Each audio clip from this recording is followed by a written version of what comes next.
Tout le monde se souvient du fabuleux destin de ce directeur d'un cabinet d'architecture dont le premier roman, et si c'était vrai, a été le roman le plus vendu en l'an 2000. Spielberg en a même acheté les droits dans l'idée d'en faire un film. Depuis, il y a eu un deuxième roman, Où es-tu ? Un troisième roman, 7 jours pour une éternité, et un quatrième roman, La prochaine fois, qui est sorti en mars 2004. Tous confirmant le talent et le succès de leur auteur. Marc Lévy, bonjour. Bonjour. J'aimerais qu'on rappelle comment vous en êtes venu à l'écriture, parce que c'est une jolie histoire quand même. Ça a tout à débuté avec votre fils Louis qui avait un mal fou à s'endormir le soir. Oui, c'est pas tant qu'il avait un mal fou à s'endormir le soir, c'est que je voulais éviter la peur de la nuit et la peur du coucher. Donc j'avais pris l'habitude, dans la tranche d'âge 4-9 ans, de lui raconter un conte le soir, que je lui inventais dans la journée. Et comme le conte était une histoire qui se suivait, pour qu'il y ait un peu une attente du moment, et que l'enfant est un public redoutable, j'ai été contraint, il y avait de plus en plus de personnages, de plus en plus de situations, et pour ne pas me faire redresser les bretelles parce que le lapin, je ne l'avais pas laissé au même endroit que la veille, on ne le retrouvait pas, bref, il y a eu un certain nombre de rendez-vous professionnels que je tenais, où je ne prenais pas du tout en note ce que me disaient mes interlocuteurs, mais je notais le petit bout d'histoire que j'allais lui raconter le soir. Et puis quand il a eu 9 ans, bon, les histoires du soir ne l'intéressaient plus, et moi je me suis retrouvé très seul avec mes petits bouts d'histoire. Et de ces moments-là où il était couché, j'ai eu envie d'écrire une autre histoire, non plus à l'enfant qu'il était, mais à l'homme qu'il allait devenir un jour. Et c'est comme ça que j'ai écrit le manuscrit des Si c'était vrai, sans avoir aucune ni idée, ni intention, ni même espoir que ça serait publiable. C'est votre grande sœur Lorraine qui vous a un peu C'est ma sœur Lorraine forcé. qui m'a vraiment poussé à l'envoyer. Et je lui ai envoyé qu'à un seul éditeur, parce que je trouvais qu'un nom, ça suffirait. C'était pas la peine d'en vendre plusieurs. Et puis j'ai eu ce coup de chance formidable qui a fait que l'éditeur m'a rappelé 8 jours après pour me dire on publie. Et après, il y a eu le succès que l'on sait. On arrive à garder la tête froide quand un succès arrive comme ça, de manière tellement immédiate, tellement inattendue, et qu'en plus Spielberg, que vous admirez, vous téléphone en disant oui, j'aimerais bien adapter. Je crois que c'est une question d'âge et d'éducation. Oui. Moi, ça m'est arrivé à 38 ans, donc il y avait quand même pas mal de vécu avant, qui n'a pas toujours été non plus... vous voyez, il y a eu des années noires, il y a eu des années difficiles, et puis le métier d'entrepreneur est un métier où il faut de la détermination, mais beaucoup d'humilité. Et puis c'est une question d'éducation, parce que moi j'ai eu la chance d'être élevé par des parents merveilleux qui nous ont donné, à ma sœur et moi, à la fois le goût de la passion et de l'enthousiasme, et enfin qui nous ont appris à faire les choses sérieusement sans jamais se prendre au sérieux. Donc voilà, j'ai été assez protégé des dangers du succès, qui est d'ailleurs toujours quelque chose de relatif. Vous avez quand même déménagé à Londres au moment où le succès est arrivé pour pouvoir vous protéger vous aussi. Mais pas que pour ça. J'ai déménagé à Londres pour plusieurs raisons. J'ai déménagé à Londres d'abord parce que j'ai toujours aimé vivre à l'étranger, en étranger, pour des raisons que j'expliquerai peut-être plus tard. Que la liberté de vie que me donnait le livre me permettait de le refaire. Je l'avais déjà fait dans le passé. J'ai déménagé à Londres parce que je voulais absolument que mon fils soit non seulement bilingue, mais pluriculturel. Je trouve que c'est une école de la culture et de la tolérance formidable, et que c'est un des plus grands services qu'on peut rendre à un jeune. Et j'ai déménagé à Londres parce que c'était en même temps sécurisant pour protéger, et pour lui et pour moi, une vie anonyme, normale, discrète. Voilà. Vous l'avez dit, le succès est arrivé à l'âge de 38 ans. Il y a eu tout un parcours avant. Et ce qui est caractéristique dans ce parcours, c'est l'esprit d'entreprise que vous avez. Vous avez monté plusieurs boîtes, une boîte d'images de synthèse, ce cabinet d'architecture qui a très très bien fonctionné. Alors que quand on écrit un livre, on est attablé face à une table, face à une page blanche. C'est quand même un changement radical au niveau du rythme et de la manière de faire. Non, parce que l'esprit d'entreprise, d'abord, c'est l'esprit d'entreprendre. Et il y a une vision très archaïque en France de la réalité du métier d'entrepreneur. On a cette vieille image jacobine, vous voyez, du patron de PME, qui est un type qui fait son métier pour s'enrichir. Or, c'est pas vrai du tout. Être entrepreneur d'une PME en France, c'est un c'est quelque chose qui demande... c'est un chemin de croix. C'est un sacerdoce, vraiment.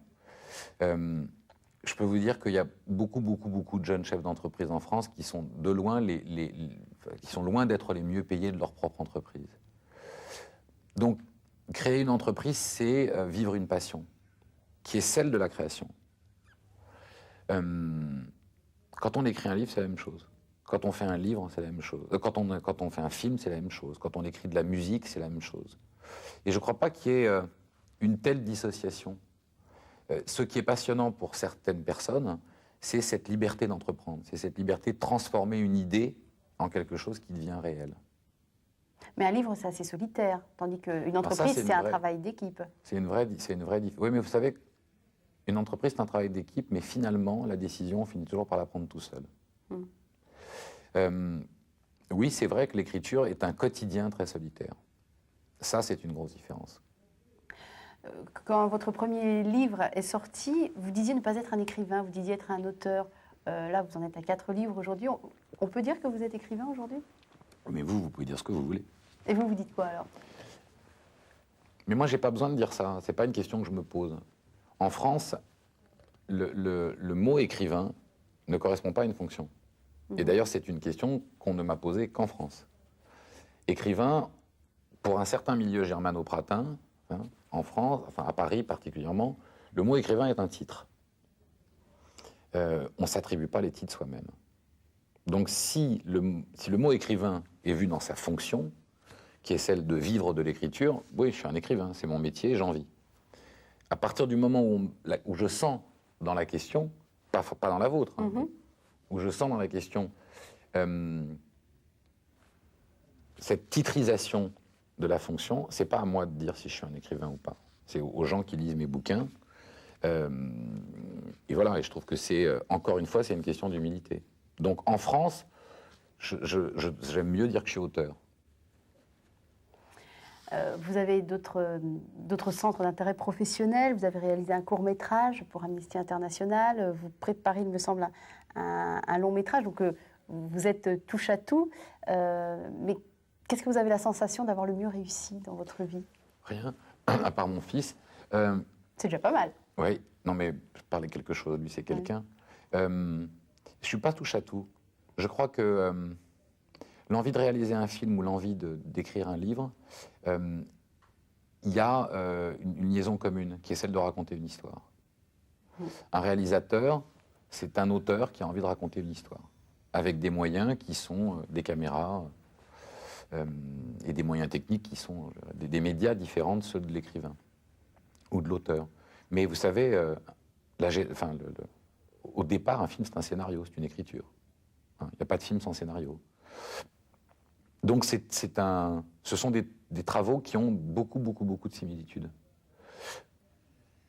Je pense que le réalisateur est moins égoïste que l'écrivain.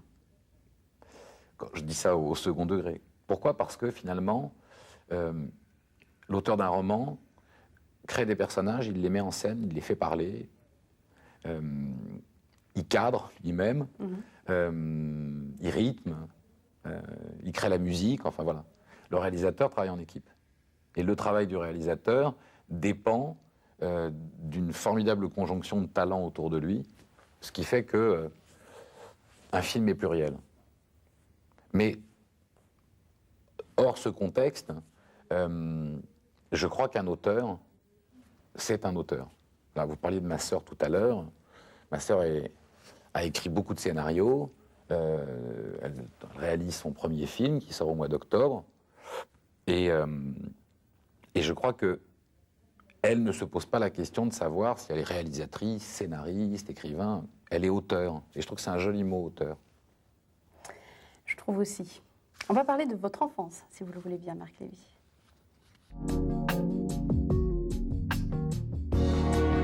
Son père, plein de bon sens, lui a dit « Quoi que tu fasses, fais-le bien. Premièrement, tu auras plus de plaisir.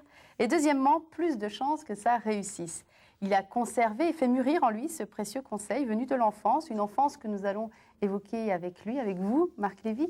Dans quel climat familial vous avez grandi? Très heureux. Très heureux. Témoin témoin passif d'une immense histoire d'amour entre mes parents. Qui dure toujours. Qui dure toujours. Ce qui est, je crois, pour un enfant formidable, en même temps peut-être un peu handicapant, ça place la barre très très haut, je dois le dire.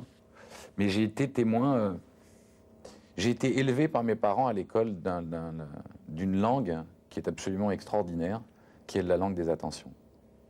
Et c'est vrai que ça a créé chez moi une vision du couple assez idéale. Et c'est assez magique. Ils ont placé la barre très très haut. Mais j'ai été le témoin privilégié d'un homme et d'une femme qui se sont tellement bien aimés que c'est quelque chose de formidable. De formidable. Il y a toujours entre mes parents une tendresse, une intelligence du cœur, une attention de l'un pour l'autre. Ça a été vraiment quelque chose qui est à la source de beaucoup, beaucoup d'inspiration chez moi. Et même d'une inspiration de vie. Parce que quand on voit des gens s'aimer comme ça, avec cette douceur, et en même temps cette intelligence de cœur, je crois qu'on est... ça donne un enthousiasme dans la vie extraordinaire. En même temps, des frustrations terribles. Enfin, des frustrations de voir autant de gens passer à côté de ça. Voilà. Alors en même temps, j'ai peut-être tort, parce que tout le monde n'a peut-être pas besoin. Mais j'ai vu, quoi. Voilà, je l'ai vu, et je dois dire que c'est quelque chose de magique. Vous étiez un petit garçon assez différent. Pardon, je vais juste terminer là-dessus. Dites-moi. Vous me demandiez tout à l'heure, dans une question précédente, qu'est-ce que j'ai eu l'impression d'avoir le mieux réussi? Oui. Si je réussissais ça dans ma vie, c'est ce que j'aurais eu l'impression d'avoir réussi de plus important. Pardon, non. Je vous en remets à votre question suivante. Vous étiez un petit garçon assez différent des autres, assez loin des jeux habituels des petits garçons, plutôt timides. Quelqu'un a capté? Plutôt tendre. Vous avez une grande sœur, oui, qui a capté. J'ai très peu de souvenirs, étrangement. J'ai des souvenirs des autres, mais j'ai pas de souvenirs de moi, si vous voyez ce que je veux dire. Mm-hmm. C'est-à-dire que tous les souvenirs d'enfance que j'ai sont des souvenirs, enfin comme dans un film, c'est-à-dire j'ai le souvenir de ce que je voyais autour de moi. J'ai pratiquement pas de souvenir de... L'autocentrage est quelque chose qui a jamais fait partie de ma nature. Donc j'avais un appétit formidable pour la vie des autres, pour l'écoute des autres, donc c'est peut-être pour ça que ma sœur trouve que j'étais différent. Mais j'avais pas besoin de me mettre en avant. Et je n'ai pas de souvenir d'une adolescence, vous voyez, traversée par des problématiques existentielles. J'avais cet appétit d'écouter la vie des autres, d'écouter ce que pensaient les autres, voilà, d'imaginer. Mais c'est drôle, j'ai pas de souvenir de moi enfant.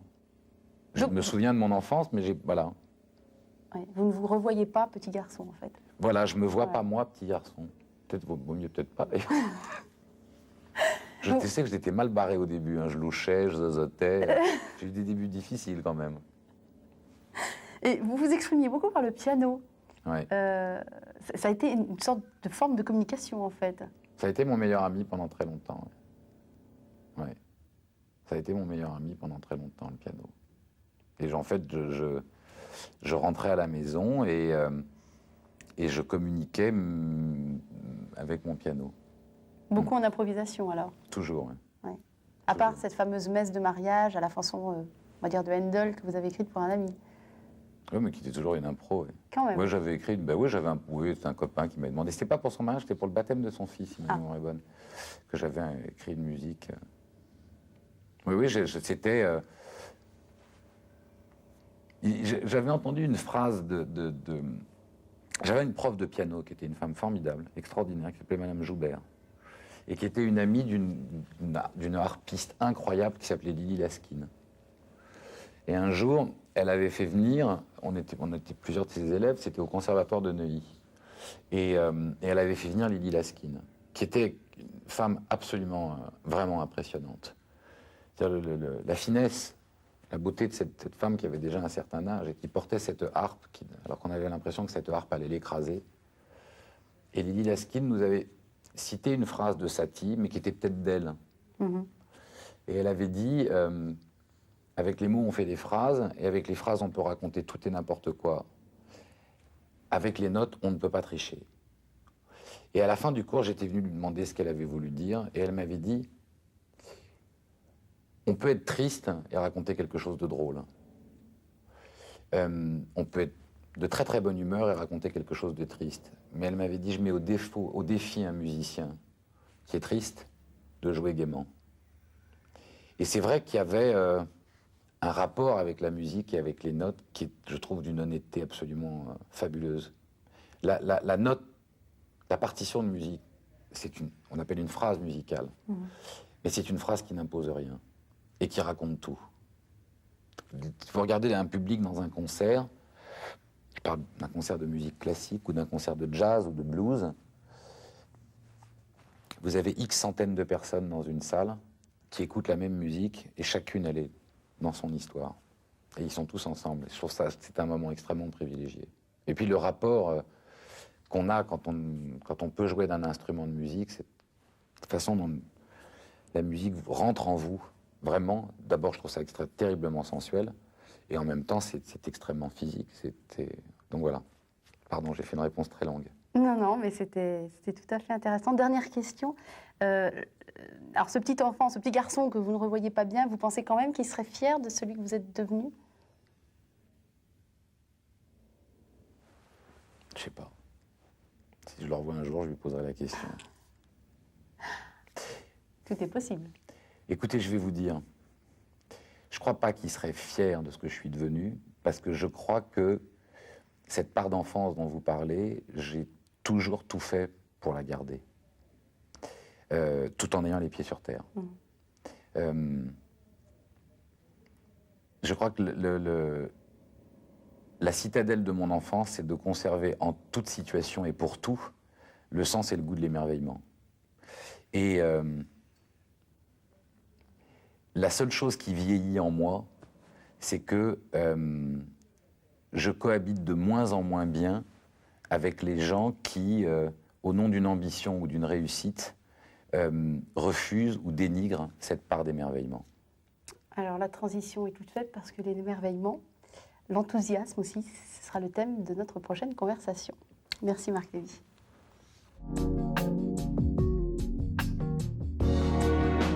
Balzac écrivait que c'est un signe de médiocrité que d'être incapable d'enthousiasme. L'homme meurt une première fois à l'âge où il perd l'enthousiasme. L'enthousiasme est certainement l'une des plus jolies valeurs héritées de l'enfance, celle qui fait toute la différence, aussi bien dans les grands projets que dans les petites actions du quotidien, celle qui nourrit aussi notre motivation, et c'est celle que vous avez choisie, Marc Lévy, l'enthousiasme et la faculté d'émerveillement, tout ça mêlé. C'est vrai, oui. Ce sont des moteurs d'existence pour moi. Et j'ai toujours été très étonné dans ma vie de voir que ça agaçait des gens. Ah bon? Oui. Moi, il m'est arrivé, je tombais de mon échelle, mais je me rendais compte, mais même dans certaines cohabitations amoureuses, que le fait d'avoir ce sens de l'enthousiasme était assimilé à une naïveté qui agaçait qui pouvait agacer l'autre. Et c'est quelque chose qui est pour moi d'assez incompatible. Il y a eu des moments de ma vie où j'ai dû renoncer comme ça à cette expression d'enthousiasme parce que je me rendais compte que dans mon entourage, très proche, nodal, ou un peu plus périphérique, voilà, c'était suspect. Alors que je trouve que pour moi, l'enthousiasme, c'est quelque chose d'aussi évident que vous savez, que le bonheur de prendre une bonne goulée d'air. Vous savez, quand d'un seul coup, vous respirez comme ça. Et je vous parlais de ça tout à l'heure, mais c'est vrai que en vieillissant, je supporte de moins en moins, je m'ennuie de plus en plus avec les gens qui ont perdu ça. Alors, il y a un côté, vous savez, un peu Pygmalion, qui a l'envie de réinsuffler. Mais c'est vrai que le dénominateur commun aux gens que j'aime et que je côtoie, c'est d'avoir gardé cette part d'enfant, ce côté enthousiaste, mais qui s'enthousiasmait pour ce sens de l'émerveillement. Moi, je me rappelle d'une phrase affligeante, pardon, je vais prendre un exemple qui fait très bobo, mais je me souviens d'avoir entendu une copine comme ça qui revenait d'un voyage, elle était partie dans des îles absolument paradisiaques, et avec son compagnon, et ils avaient un espèce de bungalow sur la plage, et je lui dis alors, tes vacances? Et elle m'avait répondu, oh là là, j'ai pas fermé l'œil de la nuit avec le bruit de la mer. Et je me suis dit, mais quelle tristesse! Voilà. De n'avoir retenu que ça. Quoi. Oui. Et voilà, moi, je peux prendre mais un plaisir fou l'été à laisser les fenêtres ouvertes juste pour le bonheur d'être réveillé par le jour qui se lève. Vous voyez, des trucs très simples et basiques, mais c'est vrai que j'assume. Le talent sans enthousiasme, en plus, ce serait quelque chose, ou même l'art sans enthousiasme, ce serait quelque chose d'assez froid. Ce serait quelque chose qui transmet peut-être pas, parce que l'art transmet. Oui, mais enfin, moi, l'art, j'en suis pas encore là. Hein. Mais au moins, l'enthousiasme, je l'ai. Le talent, j'en sais rien, mais l'enthousiasme, je l'ai.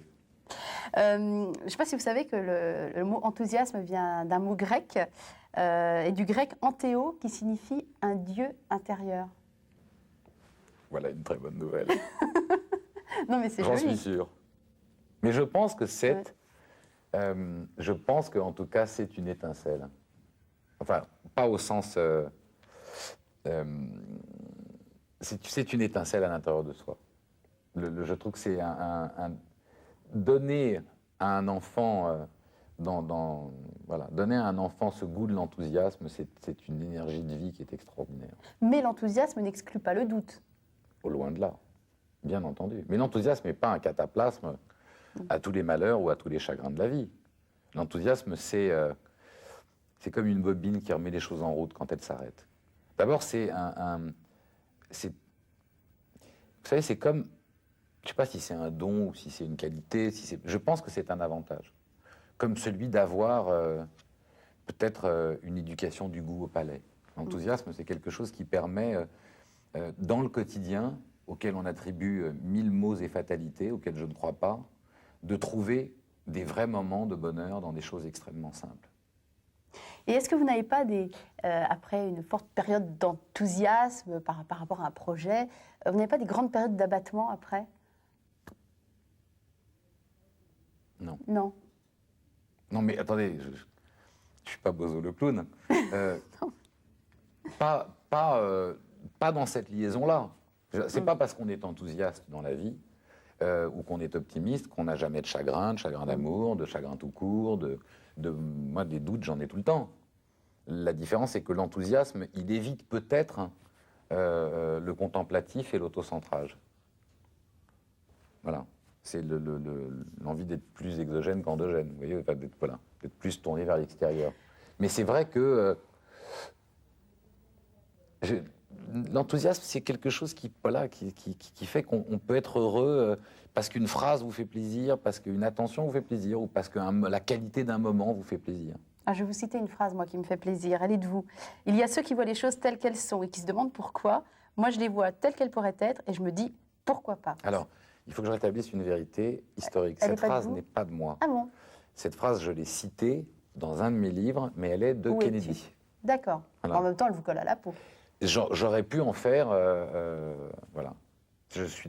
J'aurais adoré qu'elle soit de moi. Ouais. Mais je trouve que cette phrase est formidable. On a l'impression que cette dose d'enthousiasme que vous avez vous fait dire que impossible n'est pas Lévy, quoi. Vraiment. Non, mais c'est pas impossible n'est pas Lévy. Je pense que les gens qui disent que quelque chose est impossible sont des gens qui ne savent ni lire l'histoire, puisque l'histoire du monde et de l'homme n'est qu'une succession d'impossibles rendus possibles. Voilà. Donc, un, ils ne savent pas lire l'histoire, et deux, ils manquent d'imagination. Vous savez, quand Jules Verne écrit De la Terre à la Lune, c'est un roman de science-fiction. Maintenant, c'était plutôt un roman d'anticipation. Voilà. Il y a un type qui a été condamné par toutes les instances religieuses du monde parce qu'il avait dit que la Terre était ronde. Et moi, je me souviens d'une époque pas si lointaine que ça, parce que vous parliez du métier d'entreprendre.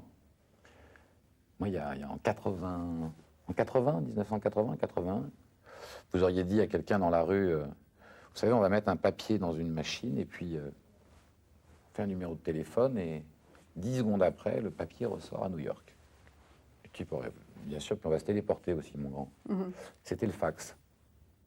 Et 3 ans avant que ça existe, c'était pas possible. Donc, et je vous prends des exemples du quotidien. Et regardez, est-ce que vous croyez qu'il y a 20 ans, il y a beaucoup de gens qui auraient cru à ce qu'était l'Internet aujourd'hui? Certainement Et la pas. façon dont Internet a changé le monde? Parce que Internet n'a pas changé le monde simplement parce qu'on s'envoie des emails.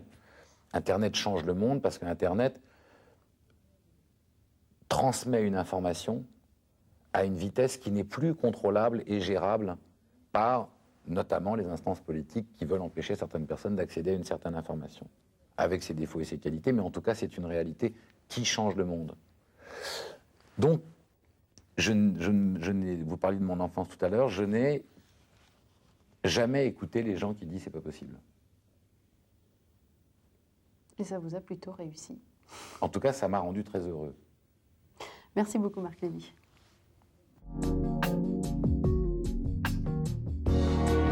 Dans son 3e roman, 7 jours pour une éternité, il n'a pas hésité à mettre en scène Dieu et Lucifer et l'éternel combat entre le bien et le mal. La question de Dieu l'intéresse donc, et avec un nom tel que Lévi, on aurait pu s'attendre à un homme très engagé dans la religion hébraïque, et pas du tout. Non, c'est vrai. Mais dans aucune Alors, religion d'ailleurs. Pas du tout. Non, du tout. Et aucune religion. Non. Mais vous avez une foi. Oui. Mais je crois que ce sont deux choses différentes. Alors, quelle foi avez-vous? Comment elle se caractérise, cette foi? Mais écoutez, la foi, c'est quelque chose d'intérieur. Je crois que c'est quelque chose d'absolument personnel, très difficile à définir et à décrire. La religion, c'est une affaire d'hommes. La religion, c'est une gouvernance de la foi par les hommes. Elle a ses côtés formidables dans ce qu'elle apporte de civilisation, ou de ce qu'elle a apporté de civilisation. Elle a ses côtés redoutables dans sa volonté guerrière ou dans sa volonté hégémonique. Je crois qu'à part la religion bouddhiste, il y a très très peu de religions qui, dans leur histoire, n'ont pas connu des périodes sanglantes.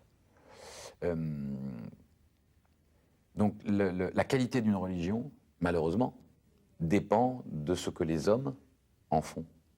Mais en quoi croyez-vous, vous, votre foi?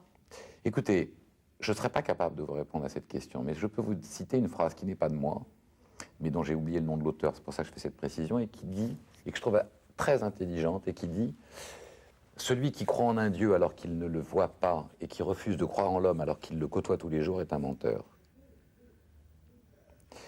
Moi, je crois en ça. Je crois, par exemple, en la foi de l'autre. Et je crois que la foi est plurielle. Par exemple, j'ai une foi en l'humanité. J'ai une foi pour l'homme. Et puis, c'est une question sans fin, parce que je crois que c'est...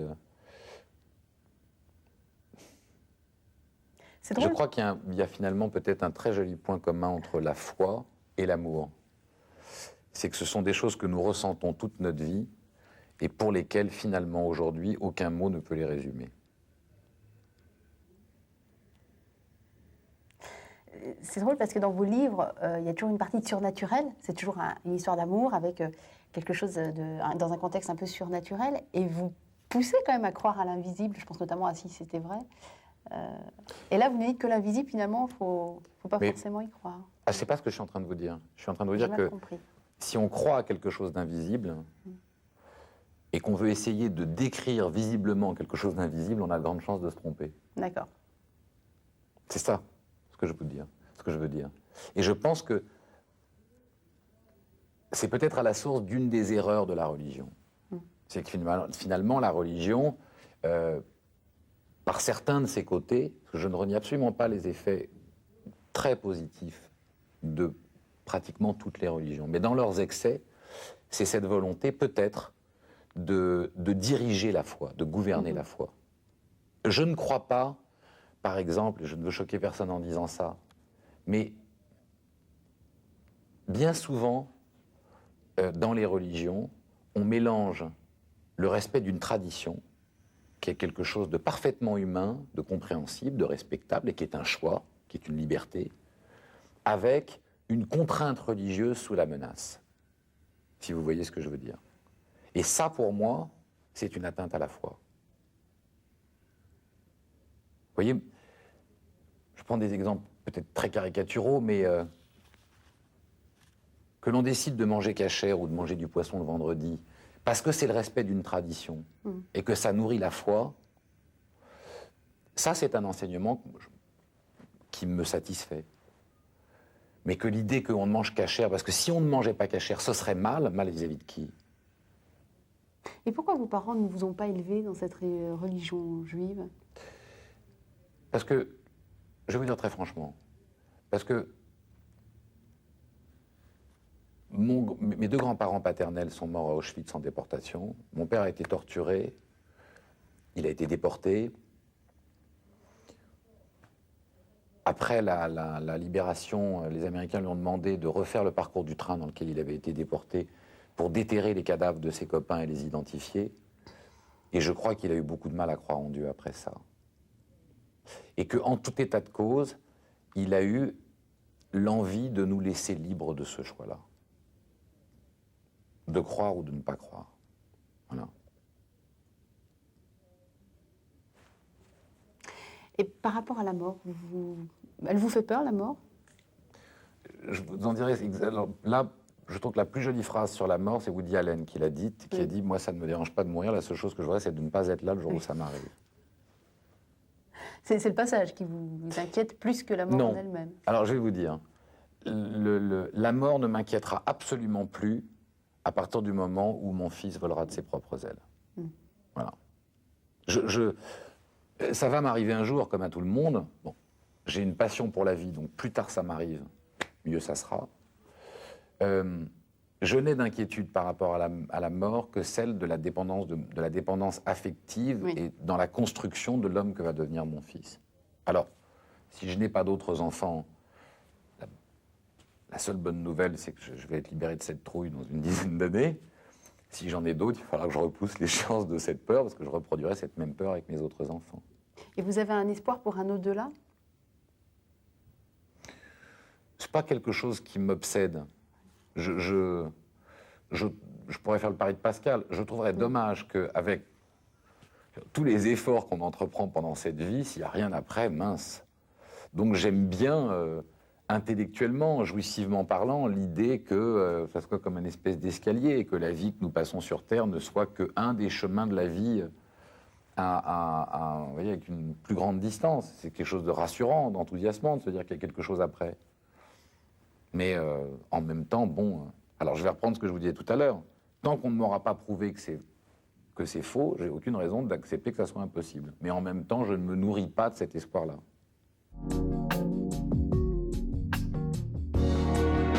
Il y a ceux qui rêvent leur vie et ceux qui se battent pour faire de leur existence une vie de rêve. Chaque être humain est détenteur de son propre rêve, écrit-il lui-même. Lui, son rêve, c'était l'Amérique, alors il s'est pris par la main, a traversé l'océan et a fait de son rêve une réalité. Marc Lévy, cette envie d'Amérique, elle a émergé quand dans votre existence? Très jeune. Très jeune parce qu'à l'époque, il y avait une vraie différence entre l'Amérique et l'Europe. Je vous parle de ça, mon premier voyage aux États-Unis, j'ai 15 ans, donc on est en 76, quelque chose comme ça. Et en 76, ce sont deux mondes. Il y a presque autant de différences entre l'Amérique de 76 et la France de 76 qu'il ne pouvait y en avoir entre la France et la Russie de l'époque. En France, on a 3 chaînes de télévision relativement gouvernementales, vous voyez, une parole bien pensante. Aux États-Unis, vous arrivez... Enfin, je veux dire, les McDo, les jeans, les chewing-gums, on n'est plus dans l'Amérique de l'après-guerre, mais on est dans une Amérique qui a déjà 150 chaînes de télévision, de la musique partout. Et puis, surtout, on parlait d'entreprendre tout à l'heure, une vraie population qui a cet enthousiasme d'entreprendre. C'est l'époque de cette Amérique qui entreprend tout. C'est un choc culturel et un choc libertaire extraordinaire pour un adolescent de 16 ans. Et en plus, je rencontre l'Amérique dans des circonstances doubles, puisque je pars rejoindre une amie américaine de ma sœur qu'on avait hébergée dans un programme d'échange pendant 1 an, qui se marie très jeune et son compagnon fait une tournée de la côte Est pour visiter ses clients. Et il m'emmène avec eux en voiture. Et donc je traverse l'Amérique du nord au sud sur la côte Est. On part de Miami et on va jusqu'à Chicago pour terminer sur les Grands Lacs canadiens. Donc c'est une découverte, je veux dire verticale, mais transversale quand même de l'Amérique, qui est extraordinaire. Je découvre non seulement, c'est pas que je découvre New York ou que je découvre plein d'États, plein de mentalités, plein d'accents, plein de vies, tout ça cohabite. Il y a des gens de toutes les religions, de toutes les couleurs. C'est un choc énorme. Et puis tout marche. Vous voyez, tout fonctionne. Là, vous décrochez un téléphone, vous avez une tonalité. Et on a oublié aujourd'hui ce qu'était la France en 1976. Mais il y avait il y avait une vraie différence très importante. Donc quand je rentre en France, j'ai l'impression j'ai pas l'impression de rentrer en France, j'ai l'impression d'avoir changé de siècle. Et donc j'ai qu'une envie, c'est de retourner là-bas. Et puis c'est vrai qu'il y a une liberté d'entreprendre. Et puis aussi un regard très différent sur la réussite. Oui, là-bas, c'est pas honteux. Au contraire. Au contraire. En France, la réussite génère l'envie et la jalousie. Pas de façon systématique, mais bien souvent. Aux États-Unis, la réussite devient un modèle pour d'autres. Et aux États-Unis, celui qui bosse vraiment, celui qui a envie d'y arriver vraiment, est finalement respecté pour ça. Alors qu'en France, très souvent, dans des groupes, l'envie de travailler, par exemple, peut être condamnée par les autres, parce que ça leur renvoie une image qui ne leur plaît pas. Donc, celui qui bosse et celui qui a envie de se consacrer à son travail. Et moi, je suis un fils d'artisan. Et c'est vrai que dans la mentalité artisanale, il y a une fierté à son boulot. Vous voyez ce que c'est-à-dire que travailler, c'est un des plaisirs de la vie. Moi, c'est un autre débat, il n'est pas question de faire de politique ici, mais je crois que dans les personnes à qui j'en veux le plus au monde, il y a Martine Aubry. Pas pour avoir inventé la loi des 35 heures, parce que, bonne ou mauvaise, pour la façon dont elle l'a fait. Pour cette idée terrible qu'elle a développée en France, qui est de finalement laisser croire aux gens que la seule qualité de vie, c'est le loisir. Ce qui est faux. Parce que le loisir, si on n'a pas le moyen de l'occuper, ça devient une pénitence. Et qu'on soit de gauche, de droite, de devant, de derrière, d'en haut, d'en bas, il y a une réalité qui fait que pour occuper son loisir, et le loisir ne prend un sens que s'il vient par une correspondance du travail. Et je ne remets pas en cause la loi des 35 heures. Il y a des avantages formidables à la loi des 35 heures. Il y a des avantages familiaux. Ça, c'est un débat politique dont je n'ai pas la compétence. Mais la mentalité, l'esprit dans lequel ça a été fait, est criminel. Alors, revenons... Pour moi, voilà, c'est un aparté. Donc c'est vrai que cette Amérique-là, c'est une Amérique de liberté. Vous, l'Amérique coup de cœur, ça a été San Francisco, je crois. Ça a été vraiment la ville... Plus tard. Plus tard. Plus tard, parce que ça, c'est une deuxième phase dans les années 83-84, quand je pars aux États-Unis pour créer cette société d'images de synthèse. Je vais faire partie de beaucoup de ces Français qui ont envie de fabriquer, de créer, d'inventer. Et puis, c'est pas possible en France. Il y a une multitude d'interdits politiques, administratifs, sociaux qui font qu'on ne peut pas. Et là-bas, tout à coup, on se retrouve dans la Silicon Valley. Il n'y a pas on s'en fout des costumes, des cravates, des titres, des prétentions. On va à l'essentiel, quoi. C'est une équipe de jeunes qui bossent jour et nuit, on dort dans les bureaux, on vit dans les bureaux, mais on invente. Et en plus, on invente un truc qui est très ludique, qui est l'informatique, qui est l'image de synthèse. Et voilà. Et j'ai eu ce grand bonheur de vivre les 4 glorioles de l'époque pionnière de l'informatique, qui C'était une pépinière formidable. Et vous pourriez retourner y vivre aujourd'hui aux États-Unis? Ça vous tenterait? Oh, c'est une question très pernicieuse, que la question que vous me posez, là. Je vais vous dire pourquoi. Parce que d'abord, l'Amérique a beaucoup de visages.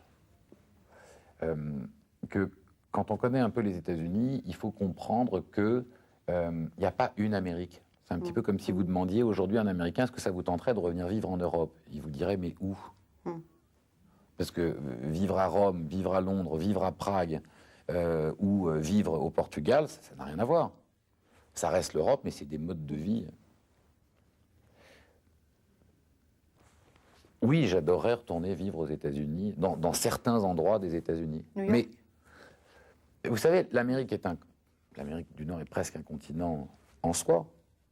Et à l'image de l'Europe, selon les moments et les âges de sa vie, on a des envies de vie qui peuvent être différentes. Donc, à l'époque présente, oui, j'adorerais vivre à New York. Enfin, revivre à New York. Et je suis sûr que dans quelques années, il y a un autre pays, par exemple, où j'ai très très envie d'aller vivre, c'est l'Espagne. Tiens, d'abord, j'adore les Espagnols, que je trouve des gens, je sais pas, j'adore les Espagnols. Et plus je vieillis aussi, et plus je trouve la musique de la langue espagnole, cette joie de vivre.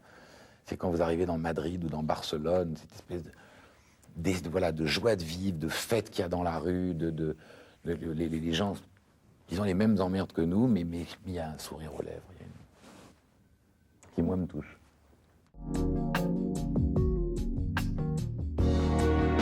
Il y a des expériences qu'il faut avoir fait au moins une fois dans sa vie. Et goûter son pot-au-feu en est une, si j'en crois son entourage, qui m'affirme aussi que son gratin dauphinois vaut le détour. Alors la cuisine, c'est sa grande passion qu'il exerce assidûment pour le plus grand plaisir de l'entourage déjà cité.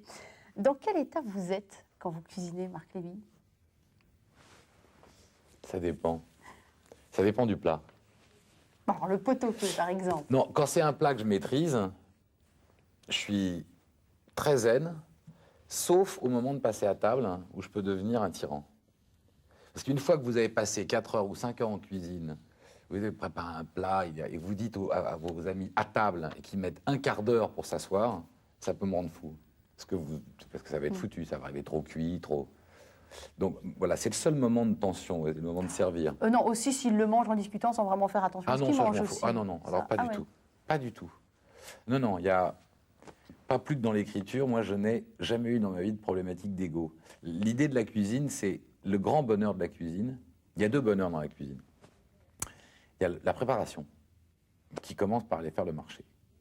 On parlait d'enthousiasme, aller faire le marché, quand on a l'idée de faire un plat, ou quand on va faire le marché pour trouver l'idée de faire son plat, c'est un moment absolument merveilleux, je trouve. C'est un tableau vivant à marcher. C'est les couleurs, des légumes, les idées, les arômes qui vous viennent dans la bouche à chaque fois que vous pensez à un plat, les rencontres avec les gens. Ça, c'est un moment très, très agréable. La préparation en elle-même, je trouve que c'est une construction, c'est quelque chose de très agréable.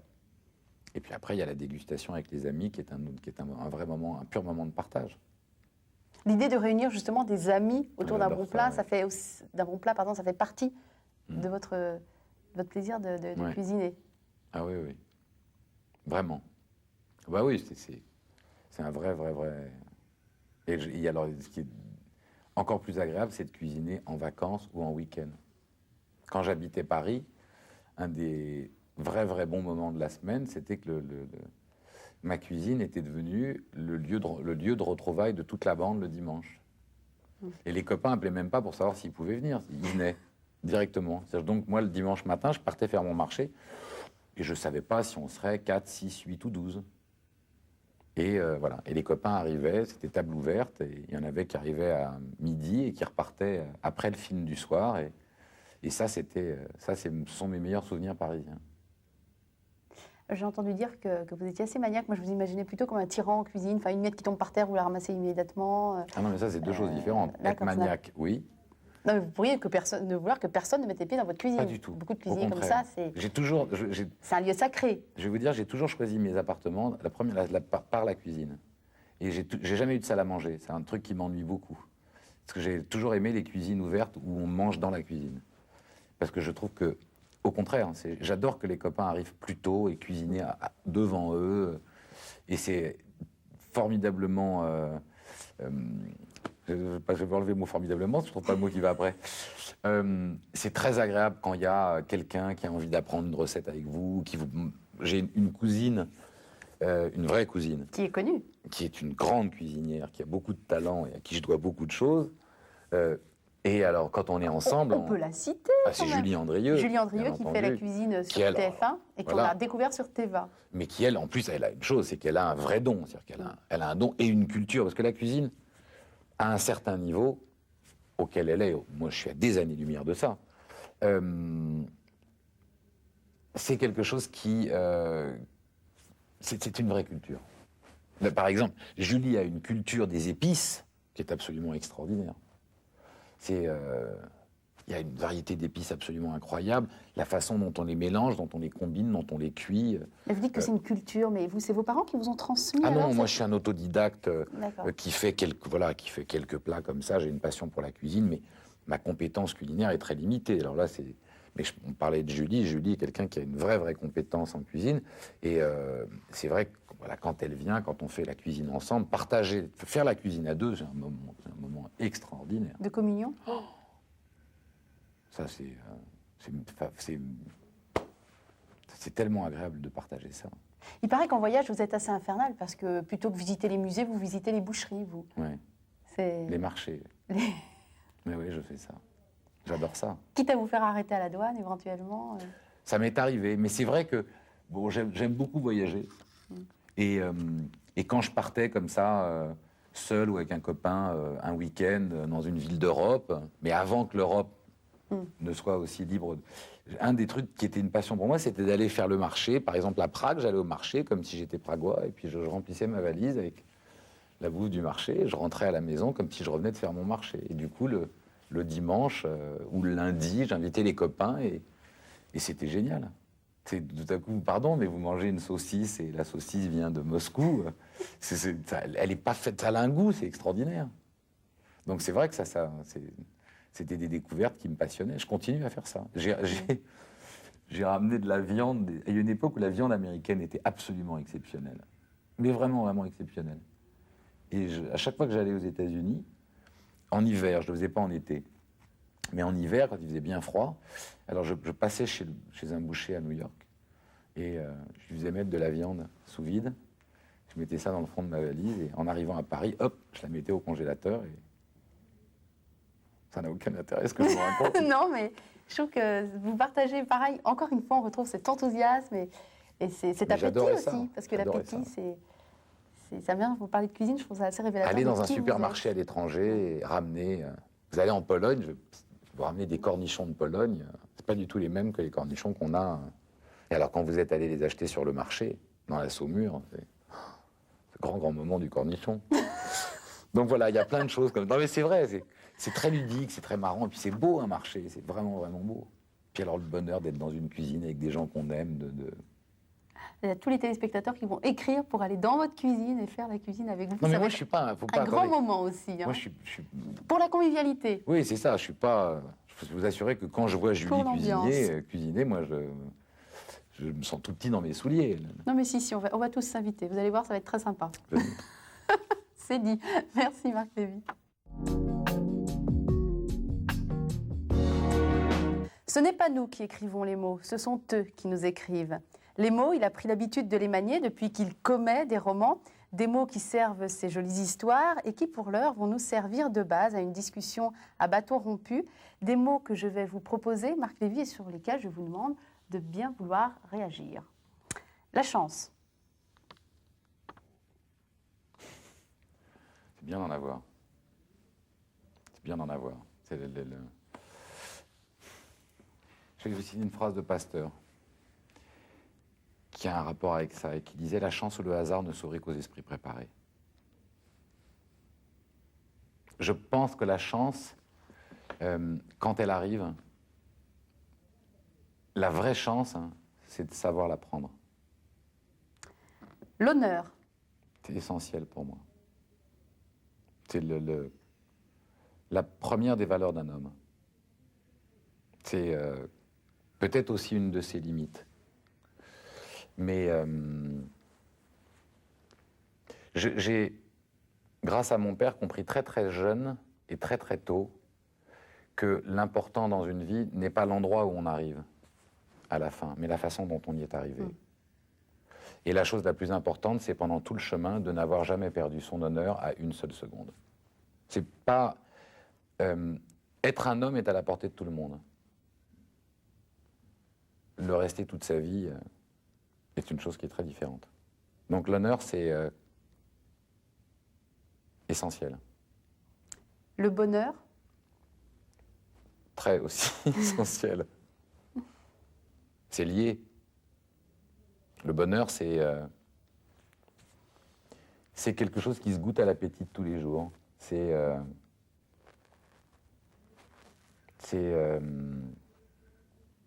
quelque chose qu'il faut vivre de l'intérieur et de l'extérieur. Mais ça se cultive aussi, le bonheur, je crois. Je trouve que c'est un vrai gâchis, quand on n'a qu'une vie, que de provoquer des choses, que de contempler le... Enfin, je veux dire, plutôt que d'ignorer le bonheur, ou que de le prendre du bout des doigts. Parce que c'est pas un acquis, le bonheur, loin de là. Mais je trouve que c'est un très très beau combat que de se battre pour le bonheur. Alors, des mots, je pourrais vous en proposer plein d'autres, mais moi j'ai très très envie qu'on lise un texte dont vous allez nous raconter l'histoire. C'est un texte que vous avez écrit pour combattre la maladie d'Alzheimer, qui sera vendu aux enchères chez Christie's. Oui, c'est pour la fondation qui lutte contre, là où les fondations qui luttent contre la maladie d'Alzheimer, on demandait à quelques auteurs d'écrire un texte, un manuscrit, dont le manuscrit original sera vendu au mois de septembre par Christie's, et bien sûr au bénéfice de la recherche contre la maladie d'Alzheimer. Alors on va l'entendre. Je l'ai amené puisque vous me l'avez demandé. Ce texte, oui. Alors, tu entres dans cette chambre, ta silhouette se découpe dans ce ray de lumière qu'invente la porte que tu entr'ouvres. J'entends tes pas s'avancer vers moi et j'ai peur. Je connais bien les traits de ton visage. Je cherche ton nom et j'ai encore plus peur. Je sais ton odeur familière puisqu'elle me fait du bien. Tu n'es pas l'infirmière qui me porte le repas du matin alors nous ne sommes pas le matin. Tu n'es pas cette voix qui me dit être ma femme en me nourrissant le midi alors nous ne sommes pas le midi. Tu dois être cette jeune fille qui vient souvent à la tombée du soir. Alors le soir doit approcher puisque tu t'approches de mon lit. Tes mots sont doux, plus apaisés que ceux de la femme du midi. Je la crois aussi, cette voix, quand elle me dit qu'elle est ma femme, puisqu'elle semble me vouloir du bien. Elle, ce sont ses gestes qui sont doux. Elle se lève souvent et s'en va vers l'autre lumière qui domine les arbres par-delà la vitre. Elle y pose parfois sa tête et pleure d'un chagrin que je ne comprends pas. Elle m'appelle par un nom que je ne connais pas non plus, mais que je refais mien à chaque instant, juste pour lui faire plaisir. Je t'avoue que lorsque je lui souris à l'appel de ce nom qu'elle me donne, je la sens comme plus légère. Alors je souris aussi, pour la remercier de m'avoir donné à manger. Tu t'es assise auprès de moi, sur le rebord du lit. Je suis du regard tes doigts qui caressent mon front. Je n'ai pas peur. Tu ne cesses de m'appeler, et je lis dans tes yeux que toi aussi, tu veux que je te donne un nom. Mais dans tes yeux à toi, il n'y a pas de tristesse. C'est pour cela que j'aime ta visite. Je ferme les miens quand ton poignet passe par-dessus mon nez. Ta peau sent mon enfance, ou bien était-ce la tienne? Un torrent de lumière brûlante irradie les vaisseaux de ma tête. Pour te décrire ma douleur, il me faudrait des mots que je n'ai plus depuis longtemps. Tu es ma fille, mon amour. Je le sais maintenant et pour quelques secondes encore. Tant de choses à te dire et si peu de temps. Je voudrais que tu ris, mon cœur. Cours dire à cette femme qui se cache à la fenêtre pour pleurer ma misère qu'elle cesse, que je la reconnais parfois. Dis-lui que je sais qui elle est, même si son prénom m'échappe encore. Dis-lui que je me souviens comme nous nous sommes aimés puisque je l'aime à nouveau chaque jour où elle me rend visite. Et toi, que tu ne connaisses jamais cette peur abominable qui me hante.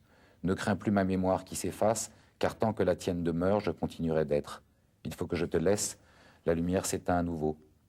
Je me balance déjà au-dessus d'un abîme accroché à ce fil élastique qui s'étiole. Tu te lèves, je n'aurai pas eu le temps de te dire tout cela.